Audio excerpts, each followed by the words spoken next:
نحمده ونصلي على رسوله الكريم اما بعد فاعوذ بالله من الشيطان الرجيم بسم الله الرحمن الرحيم رب اشرح لي صدري ويسر لي امري واحلل عقدة من لساني يفقهوا قولي۔ قرآن پاک میں سورۃ آل عمران میں اللہ سبحانہ وتعالی فرماتے ہیں وسارعوا الى مغفرة من ربكم وجنة عرضها السماوات والارض وعدت للمتقين الذين ينفقون في السراء والضراء والكاظمين الغيظ والعافين عن الناس والله يحب المحسنين والذين إذا فعلوا فاحشة أو ظلموا أنفسهم ذكروا الله فاستغفروا لذنوبهم ومن يغفر الذنوب إلا الله ولم يصروا على ما فعلوا وهم يعلمون أولئك جزاؤهم مغفرة من ربهم وجنات تجري من تحتها الأنهار خالدين فيها ونعم أجر العاملين۔ صدق اللہ العظیم۔ اس کا ترجمہ ہے دوڑ کر چلو اس راہ پر جو تمہارے رب کی بخشش اور اس جنت کی طرف جاتی ہے جس کی وسعت زمین اور آسمانوں جیسی ہے، اور وہ ان خدا ترس لوگوں کے لیے مہیا کی گئی ہے جو ہر حال میں اپنے مال خرچ کرتے ہیں، خواہ بدحال ہوں یا خوشحال، جو غصے کو پی جاتے ہیں اور دوسروں کے قصور معاف کر دیتے ہیں۔ ایسے نیک لوگ اللہ کو بہت پسند ہیں، اور جن کا حال یہ ہے کہ اگر کبھی کوئی فحش کام ان سے سرزد ہو جاتا ہے یا کسی گناہ کا ارتکاب کر کے وہ اپنے اوپر ظلم کر بیٹھتے ہیں تو فوراً انہیں اللہ یاد آ جاتا ہے اور وہ اس سے اپنے قصوروں کی معافی چاہتے ہیں، کیونکہ اللہ کے سوا اور کون ہے جو گناہ معاف کر سکتا ہو، اور وہ دیدہ و دانستہ اپنے کیے پر اصرار نہیں کرتے۔ ایسے لوگوں کی جزا ان کے رب کے پاس یہ ہے کہ وہ ان کو معاف کر دے گا اور ایسے باغوں میں انہیں داخل کرے گا جن کے نیچے نہریں بہتی ہوں گی، اور وہ وہاں ہمیشہ ہمیشہ رہیں گے۔ کیسا اچھا بدلہ ہے نیک عمل کرنے والوں کے لیے۔ تو یہ سورۃ آل عمران کی آیت نمبر 133 سے 136 تک ہے جو میں نے آپ کے سامنے پڑھا ہے۔ ان آیات کے ترجمے سے آپ نے اندازہ لگا لیا ہوگا کہ اللہ سبحانہ وتعالی ہمارے اندر کون سی صفات دیکھنا چاہتے ہیں۔ پہلے تو فرمایا وسارعوا۔ سارعوا کا کیا مطلب ہے؟ جلدی کرو، دوڑو۔ جلدی ہماری طبیعت میں بہت ہے، لیکن ہم عموماً اپنی خواہشات کے پیچھے تو دوڑتے ہیں، اپنی خواہشات کو پانے کے لیے، اپنی خواہشات کی تکمیل کے لیے تو جلدی کرتے ہیں، لیکن یہاں کسی اور چیز کے لیے جلدی کرنے کو کہا جا رہا ہے، اور وہ کیا ہے؟ الی مغفرۃ من ربکم، اپنے رب کی بخشش کی طرف، اپنے رب سے معافی چاہنے کے لیے۔ جلدی کیوں کرو؟ اس لیے کہ کچھ پتہ نہیں کہ یہ وقت جو آج ملا ہے یہ کل ہمارے پاس نہ ہو۔ ہم میں سے کوئی شخص اپنی موت کا وقت نہیں جانتا، کسی کو نہیں پتا کہ کب آ جائے گی۔ آج بھی آ سکتی ہے، اور 1 سال بعد یا 10 سال بعد یا اس سے زیادہ وقت کے بعد بھی آ سکتی ہے۔ مہلت کتنی بھی ہو، تھوڑی ہو یا زیادہ ہو، ایک دن ختم ضرور ہو جائے گی۔ اور اگر آج ہم اپنی انتہائی ضرورت کی چیز کی طرف تیزی سے نہیں بڑھتے تو کل بھی نہیں بڑھیں گے۔ مثلا جو کام آج تک ہم نہیں کر سکے، ہو سکتا ہے وہ کل بھی نہ کریں، اور اسی دوران ہماری واپسی کا وقت آ جائے۔ کچھ چیزیں ایسی ہیں جن کو ہم ٹالتے رہتے ہیں، کل کل پھر کبھی صحیح، لیکن ایک چیز ایسی ہے جس کے لیے اللہ تعالیٰ کیا فرما رہے ہیں؟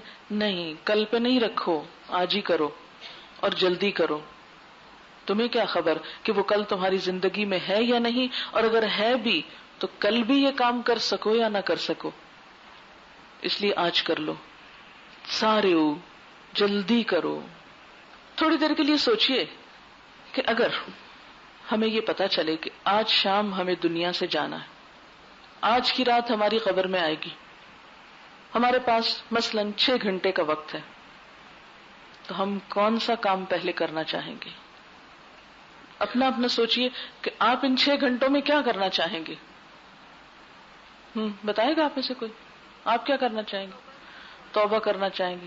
آپ کیا کرنا چاہیں گے؟ توبہ استغفار. آپ کیا کرنا چاہیں گے؟ جو کوئی قرض دیا ہوا ہے اس کو واپس، وہ کیوں کرنا چاہیں گی؟ اس کے بغیر بخشش نہیں ہوگی. اور کیا کرنا چاہیں گی آپ؟ جن کو ناراض کیا ہوا ہے ان کو منا لیں کہ کل قیامت کے دن نہ پکڑے. یہ بھی اس لیے کہ توبہ ہو سکے. کوئی اور جو کچھ اور کرنا چاہے. والدین کو راضی کریں گے. والدین ان سب لوگوں میں شامل ہو جائیں گے نا.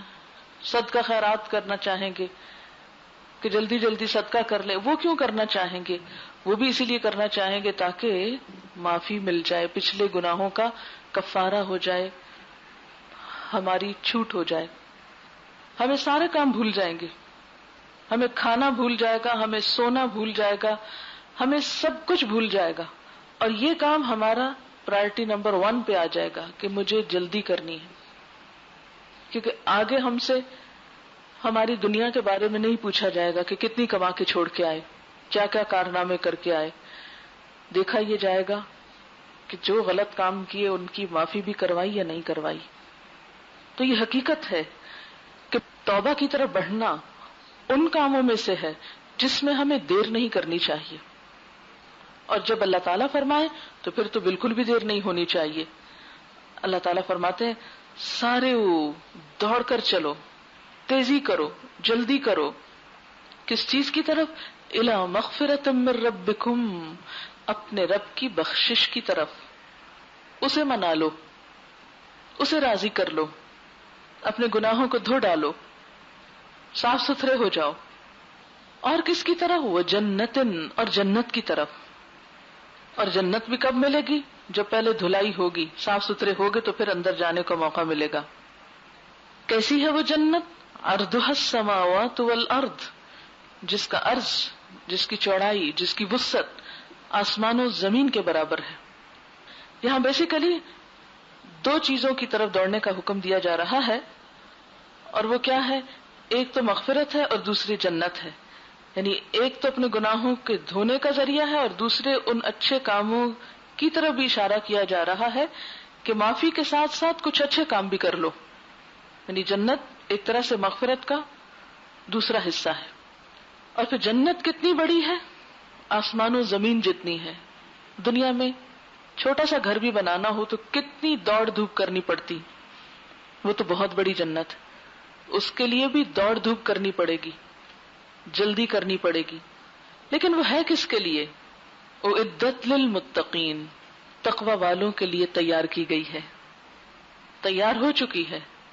بعض اوقات آپ نے ایڈز پڑھی ہوں گی کہ فلاں علاقہ ڈیولپ ہو چکا ہے، گھر بن چکے ہیں، فلیٹس تیار ہیں، آئیے اتنے روپے جمع کرائیے اور چابی لے جائیے، تیار شدہ ہے.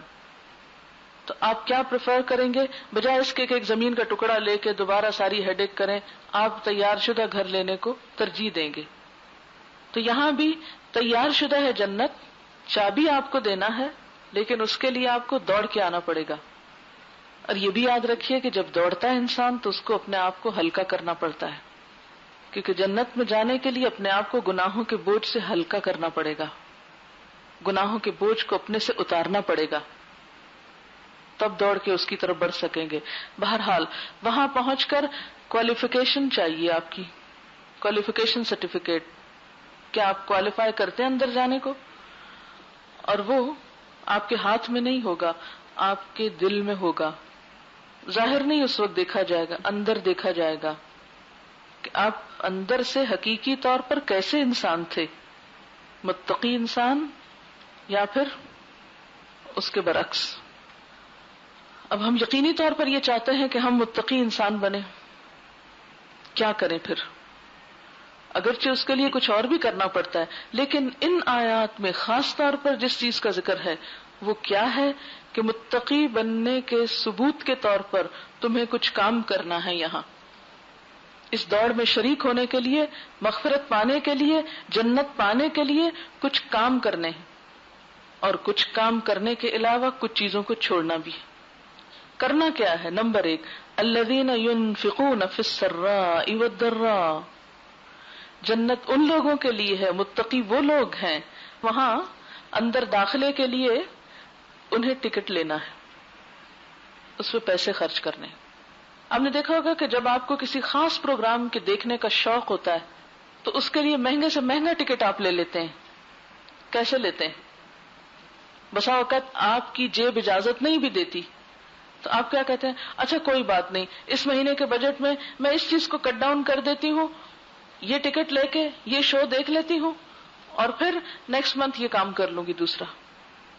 بعض کھیلوں کے شوقین، بعض پروگرامز کے شوقین ہزاروں روپے کی ٹکٹس خرید کر وہاں بیٹھ کر اس پروگرام کو دیکھنے میں شریک ہوتے ہیں اور انجوائے کرتے ہیں، حالانکہ وہ ٹیلی ویژن پہ بھی دکھایا جا رہا ہوتا ہے لیکن لائیو دیکھنا چاہتے ہیں۔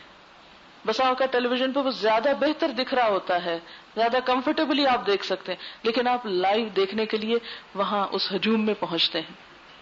تو جیسے آپ پیٹ کاٹ کر ٹکٹ خریدتے ہیں کسی شو میں شریک ہونے کے لیے، اس کو دیکھنے کے لیے، اور وہ ہوتا بھی کیا ہے، کھیل تماشا، کیونکہ اللہ تعالیٰ نے تو دنیا کی زندگی ہی بتائی نا کہ لہو و لعب، کھیل اور تماشا، تو وہ تو کھیل تماشا اس ٹکٹ کے بعد ختم ہو جاتا ہے اور ٹکٹ بھی انویلڈ ہو جاتا ہے اور بات بھول بھلا جاتی۔ لیکن اس جنت کی انٹری کے لیے آپ کو اللہ کی راہ میں اچھائی اور نیکی کے کاموں میں مال خرچ کرنا ہے، اور اس کے لیے بھی صرف یہ کافی نہیں کہ آپ کے پاس کچھ پیسے فالتو بچ گئے ہیں تو آپ کسی کو دے ڈالیں، اور جب آپ کا موڈ اچھا ہے تو آپ جذبات میں آ کے بڑی بڑی رقمیں خرچ کر ڈالیں، اور اس کے برعکس عام حالات میں آپ کی جیب سے ایک پیسہ نہ نکلے۔ آپ مصیبت میں مبتلا ہوں تو مصیبت ٹالنے کے لیے تو آپ صدقہ کریں، لیکن جب آپ کو خوشی ملی ہو، خوشی کے دن ہو، نعمتیں ہوں، تو آپ اللہ کو بھول جائیں؟ نہیں، ہر حال میں خرچ کرنا، تنگی میں بھی، سہولت میں بھی، تکلیف میں بھی، راحت میں بھی، غم میں بھی، خوشی میں بھی، زیادہ ہیں پیسے تب بھی، تھوڑے ہیں تب بھی، ہر حال میں۔ ينفقون فی السراء والضراء، سرا سرور، خوشی، اچھے حال، جب دن اچھے ہیں جب بھی اپنے رب کو نہیں بھولے، کیونکہ جس سے محبت ہوتی ہے اس کو انسان کسی حال میں نہیں بھولتا۔ عموماً ہم صدقہ کب کرتے ہیں؟ تھوڑا سا بتائیں آپ۔ یہ جو بیچ میں بریک کر کے آپ سے سوال کراتی ہوں، اس کا مقصد کیا ہے؟ تاکہ آپ جاگ جائیں، اور تاکہ اگر آپ کی توجہ کم ہو رہی ہے تو ذرا بڑھ جائے، ورنہ میں آپ کو خود بھی جواب دے دوں۔ چلیے بتائیں گے صدقے کا کانسیپٹ کیا ہے ہمارے معاشرے میں، کب صدقہ ہوتا ہے؟ آپ بولیے۔ بلائیں ٹالنے کے لیے، اور کسی مصیبت سے جب بچ جائیں، اور جب کوئی تکلیف آ جاتی ہے تو، اور جب کوئی برا خواب دیکھتا ہے، اور بیماری آتی ہے تو، اور کبھی کبھی کسی خوشی کے موقع پر صدقہ دے دیتے ہیں، اور جب کوئی امتحان دینا ہو، اور جب کوئی کاروبار میں خسارہ ہو تو اس کو روکنے کے لیے، وغیرہ وغیرہ۔ لیکن یہ ساری لمبی لسٹ مصیبت کے موقع پر صدقہ کرنے کی ہے۔ خوشی میں ہم کم ہی صدقہ کرتے ہیں، شکرانے کے طور پر، اللہ تیرا شکر ہے کہ تو نے دیا۔ اچھا، اور جب مال آتا ہے پھر کہاں جاتے ہیں؟ آپ نے اخباروں میں پڑھا ہوگا، لوگ وہ سروے کر رہے ہوتے ہیں، وہ پوچھ رہے ہوتے ہیں دلچسپ کوشچن، اگر آپ کو 1,00,000 روپیہ رات کو مل جائے تو آپ سویرے اٹھ کے کس پہ خرچ کریں گے؟ تو لوگ اپنی اپنی پسند کی چیزیں بتاتے ہیں۔ چلیے میں بھی آپ سے سوال کرتی ہوں، اگر اس وقت کو آپ کو آ کے 1,00,000 روپیہ دے دے، آپ کہاں خرچ کریں گے؟ کیا لیں گے اس سے؟ نہیں، آپ سے پوچھنے کو کوئی فائدہ نہیں، 15 سپارے پڑھ چکے ہیں، اس لیے آپ معاشرے کی ریپرزینٹیشن نہیں کریں گے۔ ہاں، عموماً کب کرتے ہیں؟ 1,00,000 روپیہ مل جائے کسی کو تو آپ کیا سوچتے ہیں، کیا لوں گی؟ چوڑیاں بنواؤں گی، اور گھر لے لیں گے، اور کیا لیں گے؟ گاڑی بدل لیں گے، اور نئی تو نہیں لے سکتے لیکن یہ ہو سکتا ہے کہ پرانی بیچ کے تھوڑے اور ڈال کے نئے ماڈل کی لے لیں کچھ۔ جی، 1,00,000 روپے سے نہیں امریکہ جا سکتے۔ بہرحال ہم میں سے کم ہی سوچیں گے کہ سب سے پہلے تو میں اس میں سے کچھ صدقہ کروں گی کہ اللہ تیرا شکر ہے تو نے مجھے اچانک اتنی بڑی دولت دی۔ دھیان ہی نہیں جاتا کہ کوئی خوشی کا موقع آیا ہے تو کچھ کریں۔ یہ تو اللہ تعالیٰ ہمیں زبردستی کہتے ہیں صدقہ فطر نکالو تو عید پڑھنے آؤ، اگر بعد میں دیا تو صدقہ فطر نہیں ہے، عام صدقہ ہوگا. زبردستی کراتے ہیں نا تھوڑا سا، آج خوشی کا دن ہے، کچھ تو کرو، کچھ تو دوسروں کو بھی یاد رکھو. پھر اسی طرح جب بڑی عید ہوتی ہے تو بھی ہمیں کیا کہا جاتا ہے کہ اگر ہیں پیسے تو قربانی کرو. تو مسلمانوں کی تو یہ عیدیں اور یہ خوشیاں دراصل کیا ہیں؟ نماز کے ساتھ شروع ہوتی ہیں، صدقے کے ساتھ شروع ہوتی ہیں. پھر آپ دیکھیں کہ بیمار اگر روزہ نہ رکھ سکے، ایسا بیمار جو قضا نہ کر سکے، تو اس کو کیا دینا پڑتا ہے اس کے بدلے میں؟ فدیہ. وہ بھی ایک طرح سے صدقہ ہی ہوتا ہے. قسم کا کفارہ دینے میں بھی صدقہ ہوتا ہے، کچھ اور گناہوں کے کفارے میں بھی صدقہ ہے. تو ہمارا دین تو ہمیں ہر حال میں خرچ کرنے کو کہتا ہے، اللہ کی راہ میں دینے کو کہتا ہے. اپنے آپ سے پوچھئے، کیا آج صبح صدقہ کیا تھا؟ کیا آپ شعوری طور پر ہر روز صدقہ کرتی ہیں؟ شعوری طور پر ہر روز چاہے ایک پانی کا گھونٹ کسی کو دیں، تھوڑا سا کچھ نہ کچھ ضرور کیا کریں اگر جنت چاہیے. چھوٹی سی کوئی چیز. میں نے شاید آپ کو پہلے بھی یہ ٹپ بتائی ہو. ٹھیک ہے، بعض اوقات ہمارے پاس بہت پیسے نہیں ہوتے، اور بعض اوقات جو راستے میں بھی سوالی وغیرہ ہوتے ہیں، ضرورت مند ہوتے ہیں، تو ہم یہ سوچتے ہیں یہ ایسے نکمے لوگ پھر رہے ہیں، ان کو چاہیے کوئی کام کریں، کمائی کریں اور کھائیں، یہ تو پروفیشنلز ہیں، ان کو کیا دینا. میں نے آپ کو پہلے بتایا تھا کہ کھانے کی کوئی چیز بیگ میں ڈال لیا کریں، جہاں کوئی آئے نہ کیا کریں. آپ کو حدیث سنائی تھی میں نے، کیا تھی؟ نبی صلی اللہ علیہ وسلم کے اخلاق پہ میں نے ایک بات بتائی تھی. آپ صلی اللہ علیہ وسلم کسی حال میں بھی کسی کو نہ نہیں کہتے تھے. یہ آپ کا اخلاق تھا. آپ کی ڈکشنری میں نو نہیں تھا، سوائے اس کے کہ اللہ کی نافرمانی کی کوئی بات ہو، نو نہیں تھا. تو ہر روز تھوڑا بہت آپ یہ بھی کر سکتے ہیں کہ زیادہ نہیں ہے نا تو چھوٹا چینج کرا کے رکھ لیں، کیونکہ ابھی آپ اسٹوڈنٹس ہیں نا، خود کماتے نہیں ہیں، چھوٹا چینج کرا کے رکھ لیں، تھوڑا تھوڑا. تو اگر باہر کوئی موقع نہیں ملا تو یہاں اگر صدقات کا ڈبہ ہے، یا کہیں کوئی بھی موقع ہے کسی بھی جگہ، میں یہ نہیں کہہ رہی کہ میں یہاں بیٹھ کے الہدا کے لیے کچھ مانگ رہی ہوں، صرف بتا رہی ہوں. چلیے ادھر نہ لائیے، بے شک جہاں مرضی کریے، آپ کے اپنے اوپر ہے، جدھر آپ کا دل لگے. آپ ایسا کریں کہ گھر میں ایک ڈبہ رکھ چھوڑیں. اگر باہر نہیں نا کوئی ملا تو کہنا اللہ میں نے تو صدقہ کرنا تھا، مجھے کوئی آج ملا ہی نہیں، میں ادھر ڈال رہی ہوں، اس میں جمع کر لیا کریں. اور پھر جب کوئی مل جائے تو پھر آپ کو دیر نہیں لگے گی، پھر سوچنا نہیں پڑے گا ہائے کہاں سے نکالوں کہ نہ نکالوں. ہوتا ہی ہے نا کہ جب کوئی ضرورت مند سامنے آتا ہے نا، وہ تو اپنی ضرورت میں دکھی ہو رہا ہوتا ہے اور ہم دینے میں دکھی ہو رہے ہوتے ہیں، کیا دوں، کتنا دوں، کیسے دوں. پھر وہ جب ان کا حصہ نکال کے رکھا ہوا ہوگا نا آپ نے ایک جگہ، پھر دیر نہیں لگے گی، اٹھائیں گے، آنکھیں بند کریں گے، بغیر گنے دیں گے. بغیر گنے دینا کیوں ضروری ہے؟ کبھی کبھی گنے بغیر بھی دیا کریں، اس لیے کہ جو گن گن کے دیتا ہے اللہ تعالیٰ بھی اس کو گن گن کے دیتا ہے، اور جو بغیر گنے دیتا ہے اللہ تعالیٰ بھی اس کو ان گنت دیتا ہے، بے حساب دیتا ہے. تو ویسے تو ہوتا ہی ہے نا کہ جب ہم پرس کھولتے ہیں تو کچھ نہ کچھ جب نکالتے ہیں تو وہ گن بیٹھتے ہیں، یہ سامنے آ ہی جاتا ہے اتنا کیا. لیکن جب آپ اپنے اس خاص ڈبے سے نکال کر دیں گے تو پتہ ہی نہیں چلے گا، ان گنت ہو جائے گا ایک طرح سے. پھر اسی طرح تھوڑی بہت کھانے کی چیزیں، کچھ بسکٹس، کچھ سویٹس، کوئی چھوٹی موٹی چیزیں. یہ راہ میں جو بچے ہوتے ہیں، کوئی اس طرح کے ان کو بلایا، کہا اچھا کلمہ سناؤ میں تمہیں انعام دوں گی، ایسے ہی کر کے تو تھوڑی سی چیز نکال کے دے دی. بہت لوگ ضرورت مند ہوتے ہیں. بہرحال تو جو جنت کی طرف جانے والے لوگ ہیں انہیں جنت کا ٹکٹ خریدنے کے لیے ہر حال میں مال خرچ کرنا پڑتا ہے، چاہے ان کے حالات اچھے ہوں یا اچھے نہ ہوں، چاہے وہ خوشحال ہوں چاہے وہ بدحال ہوں. ہمارے ہاں بدحال لوگوں کے لیے تو صدقہ کرنے کا کانسیپٹ ہی نہیں. ہم میں سے اکثر لوگ یہی سوچے رکھتے ہیں نا، کیا کریں، اپنی ضرورت ہی نہیں پوری ہوتی، کسی کو کیا دیں. اخبار میں نے پڑھا تھا یہ قصہ. پارٹیشن سے پہلے ایک گاؤں تھا، وہاں پر ایک گھرانہ تھا جو بڑا ہی بدحال تھا. اتنا فقر تھا اس پہ، اتنی بھوک تھی اس میں کہ بہت ہی بیچاروں کے برے حالات تھے. تو ہوا یہ کہ ان کے گھر میں ایک عورت بیاہ کے آئی جو بڑی سمجھدار اللہ والی تھی. اس کے شوہر کی ایک چھوٹی سی دکان تھی، یہ جو پرچون کی دکانیں نہیں آتی گلی کے نکڑ پہ، چھوٹا موٹا سودا سلف بکتا ہے. تو اس نے کیا کیا، اپنے شوہر سے کہا کہ تم دکان میں یہ ایک چھوٹا سا ڈبہ رکھ دو، اور جو بھی تمہاری ریزگاری ہوتی ہے، یعنی گاہک کو چیز لیتے دیتے ہو تو پیسہ 2 پیسہ جو ہے اس میں ڈال دیا کرو روز کا. اب وہ اس میں ڈال دیتا تھا. وہ پیسہ گھر آ جاتا تھا. اب گھر میں کوئی سوالی آتا, کوئی مسجد میں مہمان آتا, کوئی ضرورت مند ہوتا, تو وہ جو خاتون تھی اس گھر کی, وہ اس میں سے مٹھی بھر کے بغیر گنے وہ پیسے کی ریزگاری دے دیتی تھی.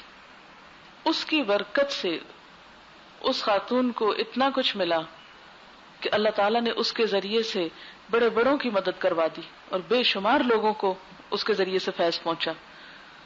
لیکن اس ایک عورت کی سمجھداری سے اس گھر کا نقشہ بدلا, اس میں رزق آیا, اور پھر اس کے ذریعے سے کئی اور غریبوں کا بھلا ہوا.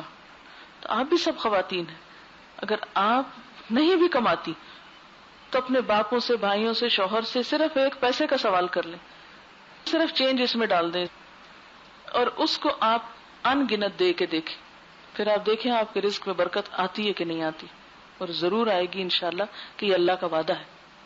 اللہ تعالیٰ قرآن پاک میں فرماتے ہیں جو بھی تم اللہ کی راہ میں خرچ کرتے ہو اللہ اس کے پیچھے اور لے آتا ہے. فَهُوَ يُخْلِفُ, وہ لاتا ہے. لیکن ہم ڈرتے ہیں, اچھا نہیں یہ دے دیا تو بنے گا کیا. اس لیے عموماً یہ دیکھا گیا ہے کہ جو لوگ مالی مشکلات کا شکار ہوتے ہیں, یا جن کی آمدنی کم ہوتی ہے, یا جن کے حالات خراب ہوتے ہیں, وہ صدقہ نہیں کرتے یہ سوچ کر کہ ہم تو خود مستحق ہیں. ٹھیک ہے وہ مستحق ہیں, انہیں دینا چاہیے, لیکن آپ جانتے ہیں کہ عید الفطر کے موقع پر صدقہ فطر کس کس کو دینا ہوتا ہے؟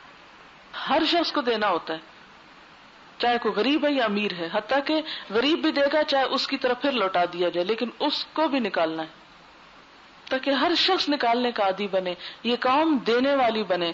ہمارا مزاج لینے والا ہے, صرف لینے کا شوق ہے, ادھر سے بھی مل جائے ادھر سے بھی مل جائے, بری بھی ہو جہیز بھی ہو.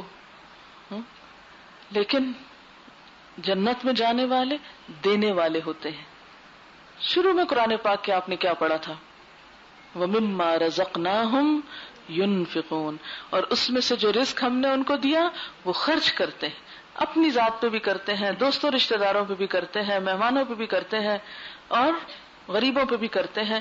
کیونکہ صدقہ صرف یہ نہیں ہے کہ آپ کسی غریب کو ہی دیں, صدقہ یہ بھی ہے کہ آپ مہمان پہ خرچ کریں یا کسی دوست عزیز رشتہ دار کو کچھ دیں, وہ سب آپ کے حصے میں نیکی لکھی جاتی ہے. بہرحال الذین ينفقون فی السراء والضراء. اچھا اس کا فائدہ کیا ہوتا ہے جب صدقہ کرتا ہے انسان؟ صدقہ آپ کی پرسنالٹی میں ایک چینج لاتا ہے, آپ کے اندر کی ہرس کو ختم کرتا ہے, آپ کے اندر کی بے صبری کو ختم کرتا ہے, آپ کے اندر ٹھہراؤ لاتا ہے, ایک خاص سکون کی کیفیت دیتا ہے جو اس کے بغیر مل سکتی ہی نہیں. دنیا کے کسی طریقے سے وہ سکون نہیں ملتا جو سکون آپ کو صدقہ کر کے ملتا ہے, دے کر ملتا ہے, کوئی ذریعہ نہیں ہے. اور پھر آپ دیکھیں گے کہ اس کی وجہ سے آپ کی کئی بری عادتیں بھی ختم ہوگی, آپ کے اندر کا لالچ ختم ہوگا. جب دینے والا ہوتا ہے نا انسان تو لالچ ختم ہونے لگتا ہے, پھر اس کا شوق دینے کا ہوتا ہے, اس کا لینے کا کم ہو جاتا ہے. پھر اسی طرح چوری کی عادت جائے گی. تو اسی لیے زکوٰۃ کو بھی زکوٰۃ کہتے ہیں نا, کیونکہ اس سے بھی تزکیہ ہوتا ہے انسان کا. اب جب پرسنالٹی میں ٹھہراؤ آئے گا تو اس سے آپ کی کچھ اور عادتیں بھی بدلیں گی. اسی لیے فوراً بعد کیا کہا؟ والکاظمین الغیظ, اور وہ غصے کو دبا لینے والے ہوتے ہیں, کیونکہ ان کو دبانے کا طریقہ آتا ہے. صدقہ خیرات انسان کے نفس پر کنٹرول کا ایک بہترین ذریعہ ہے. وہ لالچ پہ یا ہرس پہ, ہوس پہ ایک بند ہے, ایک کنٹرول ہے. یعنی صدقہ وہی کر سکتا ہے جس کو اپنے نفس پہ کنٹرول ہو, اپنی خواہشات پہ کنٹرول ہو. تو وہ پریکٹس کروا رہا ہے نا آپ کو, یعنی ہر دفعہ کا دینا آپ کے نفس پہ ایک زد ڈالتا ہے, ایک لگتی ہے چیز اس پہ. ہر دفعہ آپ نے کچھ دیا آپ کا اندر سے دل تھوڑا ہوا, یہ ہوتا ہے نا, یقیناً ہوتا ہے یہ چیز جا رہی ہے. کیونکہ ان الانسان لحب الخیر لشدید, بے شک انسان مال کی محبت میں بڑا سخت ہے, بڑا شدید ہے. تو یہ جو مال کی محبت ہے یہ جب کم ہونے لگتی ہے نا تو نفس پہ کنٹرول آنے لگتا ہے, تبھی انسان اس قابل ہوتا ہے کہ والکاظمین الغیظ کی صفت اپنے اندر لا سکے. انسان کے اندر کچھ چیزوں کی محبت کوٹ کوٹ کے بھر دی گئی. مال کی محبت کے علاوہ انسان کو اپنی ذات سے بڑی محبت ہوتی. جب مال کا صدقہ کرتا ہے تو پھر اس کے ساتھ ساتھ جب قربانی کا جذبہ آتا ہے تو وہ اپنے نفس کا بھی صدقہ کرنا جانتا ہے. پھر اس سے انسان کے اندر نفس کے صدقے کی، اپنی ذات کے صدقے کی تربیت ہوتی ہے، وہ کوالٹی پیدا ہونے لگتی ہے. اور یوں پھر وہ والکاظمین الغیظ بن جاتا ہے، غصہ دبا لیتا ہے. جیسے مال خرچ کرتے وقت حرص کو کنٹرول کر لیتا ہے، خواہش نفس کو انسان کنٹرول کر لیتا ہے، ایسے ہی غصہ دباتے وقت اپنے اندر کی آگ کو دبانا اور بجھانا جان لیتا ہے. کیونکہ مال کے خرچ کرنے نے اس کے اندر ایک ایسی قوت پیدا کر دی، ایک ایسی صلاحیت پیدا کر دی کہ اب وہ اگلا سٹیپ بھی اٹھا سکتا ہے. کیونکہ اپنی ذات سے محبت مال کی محبت سے بھی بڑھ کے ہوتی ہے. مثلا اگر آپ کے پیسے کو نقصان ہونے لگے اور ساتھ آپ کو ہونے لگے تو آپ کیا قربان کریں گے؟ دونوں میں سے خود کو، پیسہ قربان کریں گے. یعنی اگر آپ سے کوئی قربانی مانگے، یا اپنا آپ دے دو یا اپنا مال دے دو، کیا دیں گے؟ مال دے دیں گے نا. آپ نے دیکھا ہوگا خدا نخواستہ کئی گھروں میں جب کوئی چور ڈاکو آتے ہیں اور وہ کہتے ہیں نکالو جو کچھ ہے ورنہ تمہیں ختم کر دیں گے، تو ایسے لوگ کیا کرتے ہیں کہ نہیں کچھ نہیں نکالیں گے، مار دو بے شک. کہتے ہیں لے جاؤ، سب کچھ لے جاؤ، اتار کے اپنے ہاتھ سے پکڑا دیتے، لے جاؤ، ہمیں نہ کچھ کہو. تو یہ ایک درجہ بدرجہ بھی تربیت ہے. یعنی پہلے مال جس کی محبت ہے تو بڑی سخت، لیکن ذات کی محبت سے ذرا کم ہے. پہلے وہ دیا، اس سے ایک تربیت ہوئی، تربیت کے نتیجے میں والکاظمین الغیظ کی صفت آئی، اور جو ہی یہ آئی تو والعافین عن الناس، لوگوں کو معاف کر دیتے ہیں. پھر انسان لوگوں کے قصور معاف کرنے لگتا ہے اور حقیقی معنی میں پھر اپنی عزت کو بھی صدقہ کرتا ہے. وہ بڑے بڑے ستانے والوں کو، جان کے دشمنوں تک کو معاف کر دیتا ہے. کب؟ جب ان پہ کنٹرول پا لیتا ہے. جیسا کہ ہم صحابہ کرام کی زندگی میں دیکھتے ہیں، نبی صلی اللہ علیہ وسلم کی زندگی میں دیکھتے ہیں.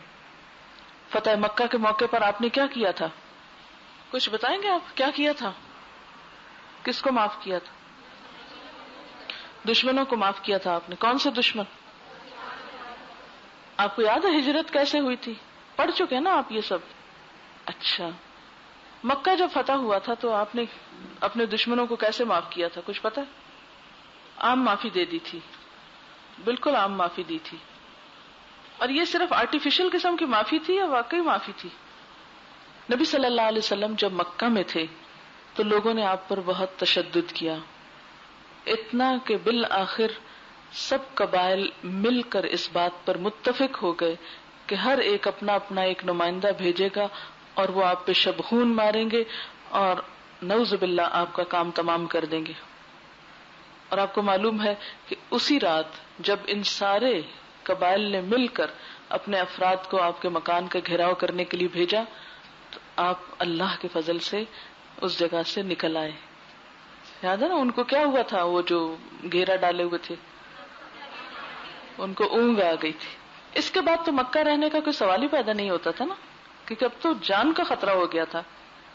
13 سال تک آپ نے یہاں پر تبلیغ کی تھی، لیکن جب آپ کو آخری ایسا مرحلہ پیش آیا کہ جس کے بعد کوئی چانس نہیں تھا بات پہنچانے کا، تو آپ نے جگہ چھوڑ دی، مدینہ تشریف لائے.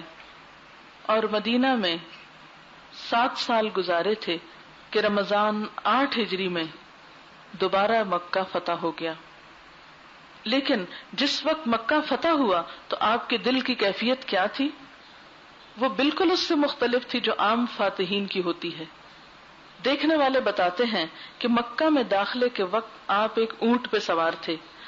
آپ اس وقت سراپا تواضع تھے، جھکے ہوئے تھے، لٹرلی ایسے جھکے ہوئے تھے نیچے کو، یعنی کوئی گردن اٹھی ہوئی نہیں تھی اور کوئی آپ کے چہرے پہ ایسے تاثرات نہیں تھے.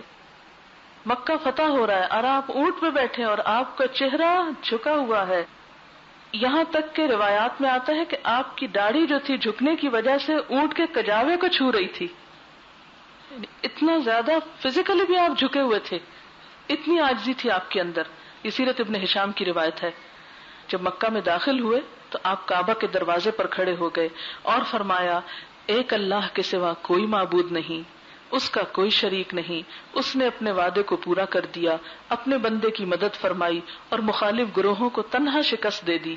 یہ وہی دعا ہے جو سعی شروع کرتے وقت پڑھی جاتی ہے. لا الہ الا اللہ وحدہ لا شریک لہ صدق وعدہ ونصر عبدہ وہزم الاحزاب وحدہ. بالکل یہ نہیں کہا کہ دیکھو لوگوں میں نے کیسے ہوشیاری سے کام لیا اور آج میں نے یہ فتح کر لیا مکہ. کوئی کریڈٹ خود کو نہیں دیا بلکہ سارے کا سارا اللہ سبحانہ وتعالیٰ کو دیا اور پھر اپنے دشمنوں کو معاف کر دیا. لوگ خوف زدہ تھے کہ اب ہمارے ساتھ معلوم نہیں ہوتا کیا ہے، لیکن آپ نے سب کے سب کو معاف کر دیا. بہرحال یہ موقع کہ آپ فاتح ہیں، پورا شہر کنٹرول میں ہے اور پھر دشمنوں کو معاف کر دیں جو آپ کو قتل کرنا چاہتے تھے، اس سے بڑھ کر صدقہ کیا ہوگا. لیکن یہ کمال درجے کا ضبط نفس ہے کہ انسان اپنی ذات کے خول سے باہر آ جائے، اپنے لیے نہ سوچا کرے، اپنے آپ کو اہمیت نہ دے اور لوگوں کو معاف کر دیا کرے. ایسے ہی لوگ جنت کے اہل ہیں. واللہ یحب المحسنین، اور اللہ محسنین سے محبت رکھتا ہے، جو یہ کام کرنا جانتے ہیں، جو دینا جانتے ہیں، جو اپنے نفس کی خواہشات، اپنے نفس کی محبت، مال کی محبت اور اپنی خاطر پیدا ہونے والی حساسیت کے خول سے باہر آ جاتے ہیں. والذین اذا فعلوا فاحشۃ، لیکن چونکہ انسان ہے نا ہم سب، اس لیے نہ چاہتے ہوئے بھی کبھی کبھی کیا ہو جاتا ہے، اچانک منہ سے کچھ نکل جاتا ہے، اچانک کوئی غلط کام ہو جاتا ہے. اذا فعلوا فاحشۃ، مثلا منہ سے کوئی سخت بات نکل گئی، غصے میں آئے نکل گئی منہ سے کوئی بات، کسی کے ساتھ کوئی رویہ ایسا کر بیٹھے، او ظلموا انفسہم، یا اپنی جان پہ کوئی ظلم کر بیٹھتے ہیں، کیونکہ گناہ کا لازمی نتیجہ کیا ہے، اپنے اوپر ظلم. گناہ کرنا دراصل خود ہی کو سزا دینا ہوتا ہے.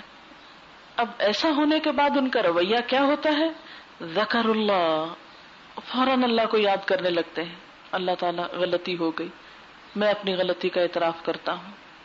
فاستغفروا لذنوبہم، وہ اپنے گناہوں کی معافی چاہنے لگتے ہیں، استغفار کرتے ہیں.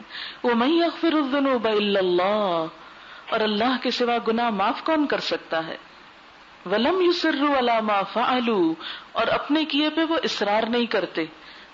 اصرار کرنا کیا ہوتا ہے، نمبر 1 بار بار نہیں کرتے، نمبر 2 اپنی غلطی کی تعویلیں نہیں کرتے، بہانے نہیں کرتے، عذر نہیں کرتے، بلکہ فوراً غلطی مان لیتے ہیں. اور یہ بہت گریٹنس کی بات ہے کہ انسان غلطی مان جائے. وقتی طور پہ بڑا کڑوا، بڑا مشکل لگتا ہے، لیکن آپ دیکھیں گے کہ آپ ایک بڑے بندھن سے چھوٹ کے باہر آ جاتے ہیں.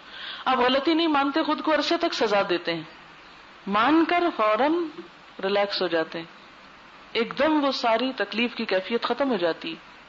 اس وقتی طور پہ بہت تکلیف ہوتی کہ کس طرح جھکیں، کس طرح معافی مانگے، کس طرح کنفیس کریں، لیکن کر لینے والے اللہ تعالیٰ کے بھی پسندیدہ ہوتے ہیں اور معافی کے بھی مستحق ہو جاتے ہیں. وَهُمْ يَعْلَمُونَ، اور وہ جانتے ہیں. أُولَئِكَ جَزَاؤُهُمْ مَغْفِرَةٌ مِّن رَّبِّهِمْ، ایسے لوگوں کی جزا ان کے رب کی طرف سے بخشش کی صورت میں ہوتی ہے. ان کے لیے بخشش کا وعدہ ہے. وہ دوڑ رہے تھے نا بخشش کے لیے، ان کو بخشش مل گئی. مِن رَّبِّهِمْ، ان کے رب کی طرف سے سرٹیفکیٹ مل گیا. اور کیا ملے گا، وَجَنَّاتٌ، اور باغات، تجری من تحتها الانہار، جن کے نیچے نہریں بہتی ہیں. خالدین فیہا، ان میں ہمیشہ رہیں گے. وَنِعْمَ أَجْرُ الْعَامِلِينَ، کتنا اچھا اجر ہے عمل کرنے والوں کے لیے. باتیں کرنے والوں کے لیے نہیں کہا گیا، کس کے لیے، عاملین. عالمین بھی کہا جا سکتا تھا لیکن عاملین کہا گیا. عالمین کون ہوتے ہیں، جن کو ایک بات پتہ چل جاتی ہے، جان لینے والے. اور عاملین جان کر کر لینے والے، یہ ہیں حقیقی عالم. نعم اجر العاملین. اس میں بڑی اہم بات پتہ چلتی ہے کہ جنت میں جانے کے لیے ان کاموں پر عمل کرنا ہوگا.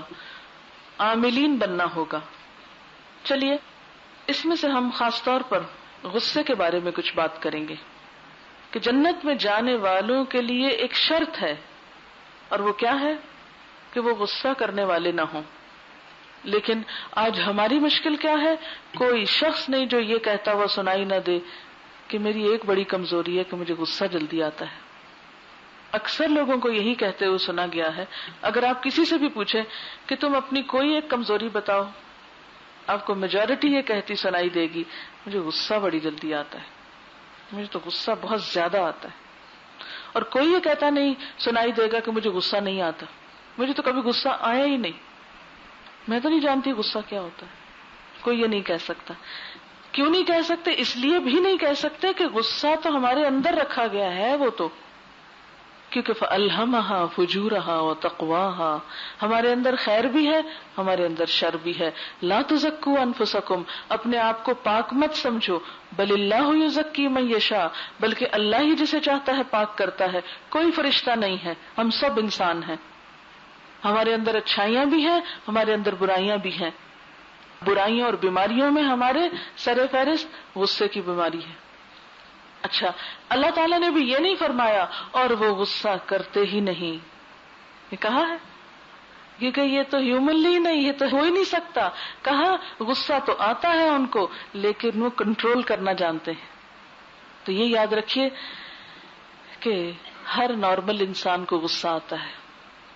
ہاں، مسلمان کو اسے مینج کرنے کا حکم ہے، اسے کنٹرول کرنے کا حکم ہے، اسے بہترین طریقے پر چینلائز کرنے کا حکم ہے، اس کے صحیح اظہار کا حکم ہے. حضرت ابو ہریرہ رضی اللہ تعالیٰ عنہ سے روایت ہے کہ ایک آدمی نے نبی صلی اللہ علیہ وسلم سے عرض کیا آپ مجھے کوئی نصیحت کیجئے. جسے عام طور پر اب ہمارا بھی کیا ٹرینڈ بنتا جا رہا ہے کہ ہم ایک دوسرے سے کہتے کوئی اچھی سی بات مجھے کیجئے. تو نبی صلی اللہ علیہ وسلم تو ویسے ہی اچھی باتیں بتانے کے لیے آئے تھے، تو لوگ آپ سے آ کر ایسی باتیں پوچھتے تھے. تو آپ نے فرمایا غصہ نہ کیا کرو. اس نے پھر پوچھا، آپ نے فرمایا غصہ نہ کیا کرو. اس نے پھر پوچھا، فرمایا غصہ نہ کیا کرو. اس نے کئی بار پوچھا، آپ نے کئی بار یہی ایک جواب دیا، غصہ نہ کیا کرو. تو بنیادی طور پر غصہ دراصل آگ کی ایک چنگاری کا نام ہے جو انسان کے دل میں سلگتی ہے اور اس کا اثر سارے جسم پر ہوتا ہے اور انسان کے رویے پر ہوتا ہے. یہ ایک ایسی کیفیت ہے جس کا تعلق دل اور روح سے ہے. گویا دوسرے معنوں میں یا دوسرے الفاظ میں یہ دل کی ایک بیماری ہے. آپ جانتے ہیں کہ جسمانی بیماریاں انسان کے جسم کو کمزور کر دیتی. آپ کو بخار ہوتا ہے، وہ بھی آگ سے ہے نا، اس میں بھی ایک گرمی ہوتی. تو بخار جب ختم ہوتا ہے تو آپ کی حالت کیا ہوتی؟ تھوڑا ہو یا زیادہ ہو، کئی کئی دن تک کمزوری نہیں جاتی. تو ہر جسمانی بیماری انسان کو جسمانی طور پر افیکٹ کرتی ہے، کمزور کرتی ہے. اسی طرح دل کی بیماریاں انسان کو روحانی طور پہ کمزور کر دیتی، اخلاقی طور پہ کمزور کر دیتی، ایمانی اعتبار سے کمزور کر دیتی، اس کے تقوی کی دشمن ہوتی. کیونکہ تقوی کی جگہ بھی دل میں ہے، غصہ آ گیا تو اس نے اس کو بھی جلا دینا ہے، اس کو بھی ختم کر دے گا. اس لیے آتا جائے تو اسے بجھانے کی فکر کریں. بسا اوقات ایک چنگاری بڑے بڑے جنگل جلا دیتی. پچھلی دفعہ میں آئی تھی رات کے وقت تو وہ بہت آگ لگی ہوئی تھی یہاں مارگلا کی پہاڑیوں پہ، ابھی بھی لگی ہوئی. تو آپ کو پتا ہے کہ یہ اتنا بڑا جنگل جو جل رہا تھا، بیک وقت یہ سب نہیں بھڑک اٹھا. بسا اوقات ایک شخص دیا سلائی جلا کے اپنی سگریٹ جلاتا ہے اور ایسی تیلی پھینک دیتا. بعض اوقات جو گاؤں کے لوگ ہیں وہ یہ چاہتے ہیں کہ نیا گھاس سرسبز ہوگے تو پہلا ختم کرنے کے لیے جلانے لگتے ہیں. یعنی ہو کوئی بھی ریزن ہو، لیکن یہ بات مانی ہوئی ہے کہ بسا اوقات بڑی بڑی آگ کے شعلوں کا سبب ایک چھوٹی سی چنگاری ہوتی ہے جو سب کچھ بھسم کر ڈالتی ہے. کبھی کوئی گھر جلا ہوا دیکھا ہوگا آپ نے، یا کوئی تصویر دیکھی ہوگی آپ نے. کئی بلڈنگز جلی ہوئی ہوتی ہیں، کس وجہ سے؟ سرکٹ شارٹ ہو جاتا ہے. چھوٹی سی سپارکنگ ہوتی ہے، ساری بلڈنگ جل جاتی ہے. بالکل اسی طرح غصے کی ایک چنگاری جو دل میں جگہ لیتی ہے، جو دل میں جلنے لگتی ہے، بسا اوقات آپ کا ایمان، اخلاق، اعمال، ہر چیز برباد کر کے رکھ دیتی ہے. اس لیے اس چنگاری کا جو بظاہر نظر نہیں آتی لیکن دبی ہوئی ہے اندر، علاج کرنا چاہیے، ورنہ کیا ہوگا؟ بڑا نقصان ہو سکتا ہے. آپ نے دیکھا ہوگا عام طور پر کیا ہوتا ہے کہ جو شعلے باہر نظر آتے ہیں نا، ان کو تو آپ بجھانے کی بھی فکر کرتے ہیں، لیکن جو چنگاری، جو چھوٹا سا کوئلہ کہیں نیچے گر کے چھپ جائے، اس کا آپ فوراً علاج بھی نہیں کرتے، اس کو اگنور کر دیتے ہیں، اور وہ بڑھتے بڑھتے بڑھتے بہت بڑا ہو جاتا ہے. تو یہ یاد رکھیے کہ غصہ ایمان کا دشمن ہے، تقوی کا دشمن ہے، اس لیے اس کا علاج ضروری ہے. غصے کو ایک جذباتی کیفیت بھی کہا گیا ہے، جو بسا اوقات ایک ہلکی اکتاہٹ سے لے کے، اریٹیشن سے لے کے غیظ و غضب تک پہنچ جاتی ہے. غصے کے لیے قرآن پاک میں 3 الفاظ استعمال ہوئے ہیں: سخط، غیظ، غضب. سخط جو ہے یہ غصے کا پہلا درجہ ہے. اس کا معنی ہوتا ہے ناپسندیدگی، محض ناراضگی. مثلا کوئی شخص بات کر رہا ہے، آپ کو اس کی بات اچھی نہیں لگی، تو آپ کا ریئیکشن کیا ہوتا ہے؟ آپ منہ بنا لیتے ہیں یا آپ اریٹیٹ ہوتے ہیں، بس بس چپ کرو، بند کرو، اتنی دیر سے بول رہے ہو. بعض اوقات آپ بول کے بتاتے ہیں، بعض اوقات کچھ بھی نہیں کہتے، لیکن آپ کمفرٹیبل نہیں رہتے، آپ کا آرام ختم ہو جاتا ہے، سکون لٹ جاتا ہے. اس سے اگلا درجہ ہے غیظ کا، غین یہ زوئے، غیظ، یہ دوسرا درجہ ہے، اگلا سٹیپ ہے. یہ سخت سے ایک درجہ اونچا ہے. اس میں کیا ہوتا ہے؟ انسان کی ناراضگی انسان کا دوران خون تیز کر دیتی. بالکل ایسے نا جیسے آگ سے پانی بوائل ہونے لگتا ہے نا، تو غصے کی چنگاری جب دل میں آتی ہے تو اس سے سارا خون بھڑکنے لگتا ہے، اس سے سارا خون ابلنے لگتا ہے اور دوران خون تیز ہو جاتا ہے. یہ غصہ، غیظ جو ہے، انسان کو اپنے اوپر بھی آ سکتا ہے، کسی اور پر بھی آ سکتا ہے. پھر ہوتا ہے غضب. یہ تو غضب ہو گیا. جب انسان غصے سے بپھر کر انتقام پہ اتر آتا ہے، خواہ بڑے کا چھوٹے پر ہو یا چھوٹے کا بڑے پر ہو، اس کے لیے لفظ غضب استعمال ہوتا ہے. انتہائی ناراضگی جو بسا اوقات بغض میں تبدیل ہو جاتی، دل سے نکالتے ہی نہیں آپ ساری زندگی، میں تو مرتے دم تک معاف نہیں کروں گی. یہ غضب کی وجہ سے ہوتا ہے. اریٹیشن کا جہاں تک تعلق ہے، سخت کا جہاں تک تعلق ہے، جب وہ سبب ختم ہوتا ہے تو آپ کی اریٹیشن بھی ختم ہو جاتی. مثلا آپ کو گرمی لگ رہی اور آپ اریٹیٹ ہو رہے ہیں، پنکھے کے نیچے آئیں گے آپ کو بھول بھی جائے گا گرمی کچھ ہوتی. آپ کو بھوک لگی ہے، آپ اریٹیٹ ہو رہے ہیں، جب کھانا ملے گا آپ بھول جائیں گے. کئی بچے ہوتے ہیں نا کتنا رو رہے ہوتے ہیں، چلا رہے ہوتے ہیں، آپ انہیں کچھ کھلا دیں، کھانے کو دے دیں، چپ ہو جاتے ہیں. اگر ان سے پوچھے تم رو کیوں رہے تھے، وہ کہیں گے کیا، کب رو رہا تھا، ان کو یاد بھی نہیں ہوگا وہ روئے تھے، اور وہ کھانے کے لیے روئے تھے. اور غیظ جو ہے وہ ذرا سا اس سے زیادہ ہوتا ہے، لیکن اس میں بھی انسان بس تھوڑا بہت بول کے، بڑبڑا کے، گرمبل کر کے اپنے آپ کو نارمل کر لیتا ہے، کسی اور کام میں اپنے آپ کو لگا لیتا ہے، بھول جاتا ہے پھر. لیکن یہ جو غضب ہے یہ دراصل انسان کے لیے بڑا نقصان دہ ہے، کیونکہ اس میں انسان صرف غصہ نہیں کرتا بلکہ دوسرے سے انتقام بھی لینے پہ تل جاتا ہے. یعنی جب انسان کی آگ صرف خود اس کو نہیں جلاتی بلکہ دوسروں تک پھیل جاتی ہے، اوروں کو اپنی لپیٹ میں لے لیتی ہے، ان تک پہنچ جاتی. اب آپ دیکھیے کہ اسی کو کنٹرول کرنے کے لیے کہا جا رہا ہے. اگرچہ وہاں لفظی اعتبار سے غیظ کا لفظ آ رہا ہے، لیکن اگر غیظ کو کنٹرول کرنے کے لیے کہا جا رہا ہے تو غضب تو لازمی طور پہ کنٹرول کرنا پڑے گا، ہے یا نہیں؟ دوبارہ یہ بات سمجھا دوں. اب دیکھیے کہ غیظ جس میں آپ خود کو جلا کے خود نقصان دیتے ہیں، اس آیت کی روح سے اسے کنٹرول کرنے کے لیے کہا جا رہا ہے، جبکہ غضب اس سے اگلا درجہ ہے، تو اسے کیسے چھوڑا جا سکتا ہے؟ اس کو تو ہر صورت میں کنٹرول کرنا ہوگا.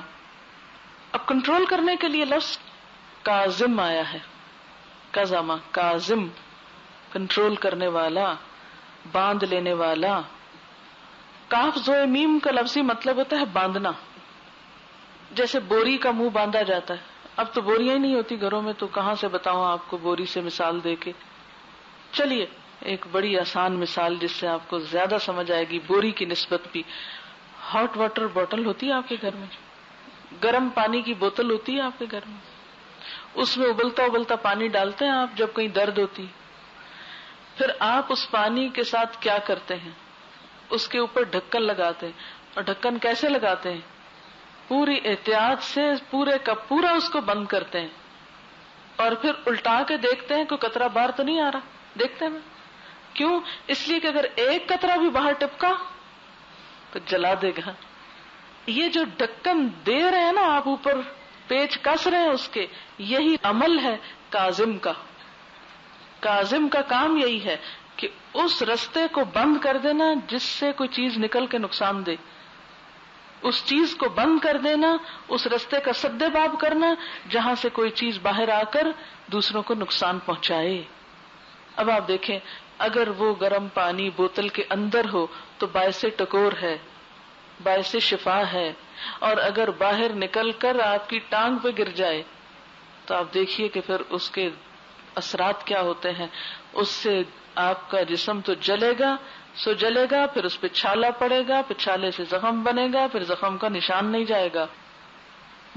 بالکل اسی طرح غضبناک ہو کر آپ جو بات کریں گے اس بات کا دوسرے کے اوپر جا کے چھالا پڑے گا، پھر اس کا زخم بنے گا، پھر اس زخم کا نشان نہیں مٹے گا.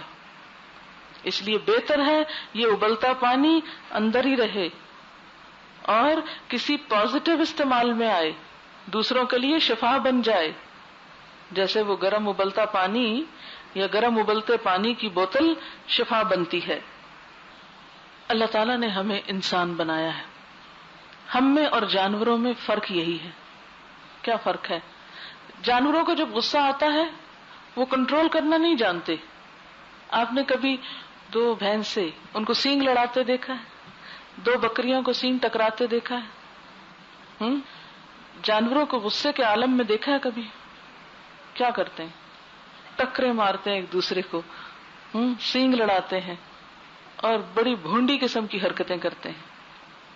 خیر، تو آپ نے دیکھا ہوگا بسا اوقات ایسے انسانوں کو جو غصے کی حالت میں ہاتھا پائی پہ اتر آتے ہیں تو وہ بالکل ایسے ہی لگتے ہیں جیسے دو بکرے سینگ لڑا رہے ہوں. تو انسان کے لیول سے اتر کر جانور کی سطح پہ آ جاتا ہے. جانور بےچارا تو جانور ہے نا، اس نے تو یہ کرنا ہے، اور اس کا کرا برا بھی نہیں لگتا. کیوں؟ جانور ہے نا. لیکن ہم تو انسان ہیں، ہمیں تو اللہ نے عقل دی ہے، تو اس عقل کی وجہ سے ہمیں تو انسانیت کا ثبوت دینا چاہیے. آپ کو معلوم ہے ہمارا دین آیا ہے ہماری حفاظت کے لیے. کس کس چیز کی حفاظت کرتا ہے ہمارا دین؟ یہ جتنے بھی شریعت کے احکام ہیں اس میں کس کس چیز کی حفاظت مقصود ہوتی ہے؟ اب آپ کہیں گے آپ نے ابھی نہیں بتایا یا کسی نے نہیں بتایا ہم کو. جان کی حفاظت، مال کی حفاظت، نسب عزت کی حفاظت اور عقل کی حفاظت. 5 چیزوں کی حفاظت ہوتی ہے. دین کے احکامات ہماری عقل کی حفاظت بھی کرتے ہیں، کیونکہ عقل کی وجہ سے ہی تو ہم کو یہ شرف ملا ہے، انسان ہونے کا ہم کو آنر ملا ہے. اور اگر ہم اپنی عقل ہی کو استعمال نہ کریں اور بے عقل بن جائیں اور جانوروں کی سطح پہ اتر آئیں تو ہماری کیا عزت باقی رہے گی؟ آپ نے بعضوں کو دیکھا ہوگا غصے میں لوگوں کو بولتے ہوئے، بچوں سے بھی بچے بن جاتے ہیں، ساتھ چیخ رہے ہوتے ہیں، ساتھ رو رہے ہوتے ہیں، ساتھ گلے میں آواز پھنس رہی ہوتی ہے، ہسٹیرک ہو رہے ہوتے ہیں لوگ، ایسا لگتا ہے دورہ پڑا ہوا ہے کوئی. اور دوسرے لوگ دیکھ کر ہنس رہے ہوتے ہیں کہ کیا ہوا اس کو، جو براہ راست اس معاملے سے تعلق نہیں رکھتے. امیجنیشن سے کام لینا ذرا، کہ کسی کو غصے کی حالت میں اگر بولتے دیکھا ہو آپ نے یا بہیو کرتے ہوئے دیکھا ہو تو وہ انسانیت کے لیول سے اتر آتا ہے. یہاں سے اس کی عقل کا نقصان ہوتا ہے، اس کی عزت اور وقار میں کمی آتی ہے، وہ دوسروں کے سامنے ایک مذاق خیز چیز بن جاتا ہے، وہ اپنے ہاتھوں اپنی عزت گنواتا ہے اور کتنا بڑا نقصان کر لیتا ہے. ہمیں اپنی عزت کتنی پیاری ہوتی ہے نا. عزت بچانے کے لیے اپنے لباس کو صاف رکھتے ہیں، اپنے جسم کو صاف رکھتے ہیں. کوئی ایک اگر تھوڑا بہت بھی داغ دھبا منہ پر ہو تو ہم کو نیند نہیں آتی کہ کیسے اس کو کریمیں لگا لگا کے مٹائیں، اور بال ٹھیک بنے ہوئے ہوں اور کوئی کپڑا ادھڑا ہوا نہ ہو، رنگ صحیح میچنگ ہو، کہیں الٹا نہ پہنا ہوں، تو فکر کس بات کی ہوتی ہے کہ ہائی اگر الٹا پہنا تو لڑکیاں دیکھ کے ہنسیں گی کہ یہ کیا ہو گیا، ان کو ان کا دماغ چل گیا. عام طور پہ ہم کہتے ہیں نا فلاں کو کیا ہو گیا، اس کا دماغ چل گیا، یہ کام کر رہا ہے. تو غصے والے کا تو واقعی دماغ چل جاتا ہے، اس کی تو عقل ماری جاتی، اور جب عقل ماری جائے تو انسان پھر انسان کہلانے کا مستحق نہیں رہتا. کیونکہ ہمیں اپنا آپ بڑا پیارا ہوتا ہے نا، تو اپنی عزت بڑی پیاری ہے، اللہ تعالیٰ کو پیاری ہے ہماری عزت، اسی لیے تو ہمیں حکم دے رہا ہے کہ ایسا کام نہ کرنا جس سے تمہاری عزت جائے.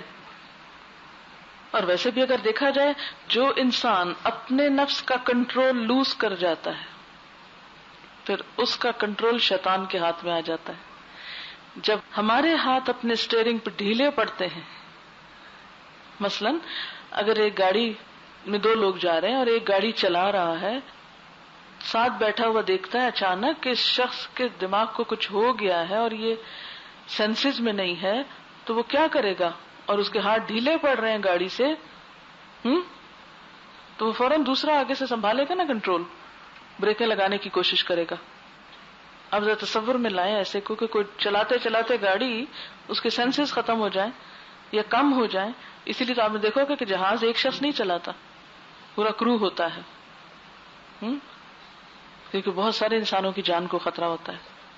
اسی طرح خاص طور پر جن لوگوں کے پیچھے بہت سارے لوگ ہوتے ہیں اور جن سے اور بہت سے لوگ رہنمائی لے رہے ہوتے ہیں، مثلا آپ جیسے لوگ جو دین کا ایک سمبل بن گئے ہیں، اگر وہ بم کی طرح پھٹنے لگے، گھر گھر دھماکے ہو جائیں اور ملک کا سکون برباد ہو کے رہ جائے، تو اس لیے بہت ضروری ہے کہ ہم جیسے لوگ اپنے آپ کو سنبھال کے رکھیں اور شیطان کے ہاتھ میں اپنا کنٹرول مت دیں، کیونکہ غصے کی حالت میں ہم تو پڑ گئے کمزور اور ہو گیا حاوی ہم پہ شیطان. کیونکہ شیطان انہی راستوں سے آتا ہے جب انسان کمزور پڑتا ہے. ورنہ مضبوط انسان جیسے حضرت عمر تھے، حالانکہ ان کو بھی غصہ بہت آتا تھا، لیکن انہوں نے اپنے غصے کا استعمال بڑا اچھا کر لیا تھا.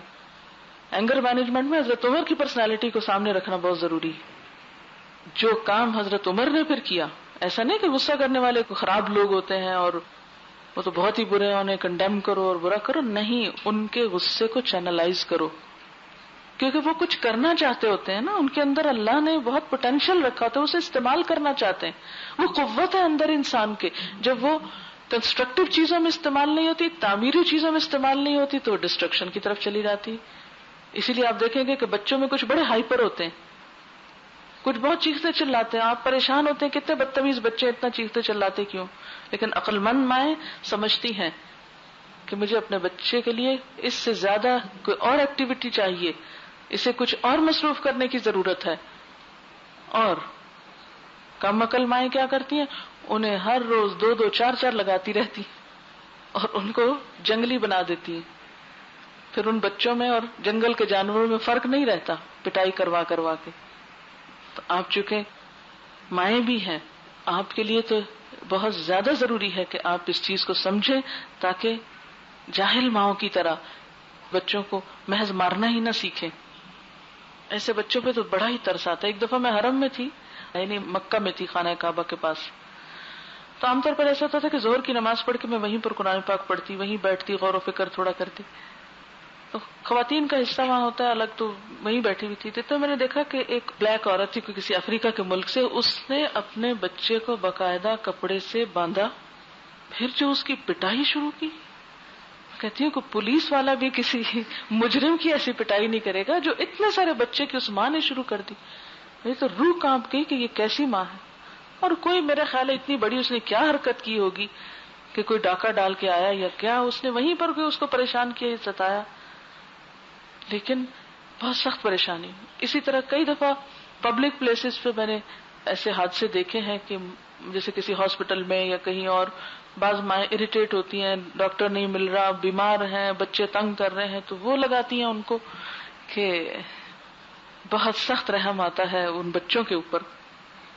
تو یاد رکھیے کہ جب غصے کا ہمیں صحیح استعمال نہیں آتا تو ہم پھر کس پہ استعمال کرتے ہیں؟ جس پہ ہمارا چلتا ہے، اور عموماً چھوٹے بچوں پر، اور پھر ان کی پرسنالٹی کو، ان کی شخصیت کو ڈسٹارٹ کر کے ہم معاشرے میں اور زیادہ تشدد پسند لوگوں کا اضافہ کر دیتے ہیں، اور وہ تشدد پھر بڑے ہو کر شدید قسم کی مصیبت میں بدل جاتا ہے. اور یہ مسئلہ صرف ہمارے ان پڑھ لوگوں کا نہیں، یہ ترقی یافتہ ملکوں کا بھی ہے. آپ میں سے کوئی یہاں ہے کہ جب فٹ بال میچ ہوتا ہے گلاسکو میں تو کیا ہوتا ہے بتائیں گے؟ آئیں ذرا ادھر بتائیں کیا ہوتا ہے وہاں. ترقی یافتہ ممالک، فٹ بال میچ. السلام علیکم. اوکے، میں اردو میں کوشش کروں گی بات کرنے کی. جب گلاسکو میں فٹ بال میچ ہوتی ہے نا، تو جب اینڈ ہوتا ہے فٹ بال میچ کا تو سب لوگ جیسے جانور گلا سے چھوٹتے ہیں نا، ایسے چھوٹتی ہے. اور جو سب آس پاس کی دکانیں وغیرہ ہوتی ہیں نا، وہ سب بند ہوتی ہیں کیونکہ وہ سب کچھ اسمیش وغیرہ کر دیتی ہے، سب مار پٹائی سب کچھ ہوتا ہے ایسا. تو جو ہارتے ہیں they fight a lot, and تو اس کے بعد پبس وغیرہ میں جاتے ہیں، اور پبس وغیرہ میں اتنی زیادہ okay, I'm just going to speak in English now.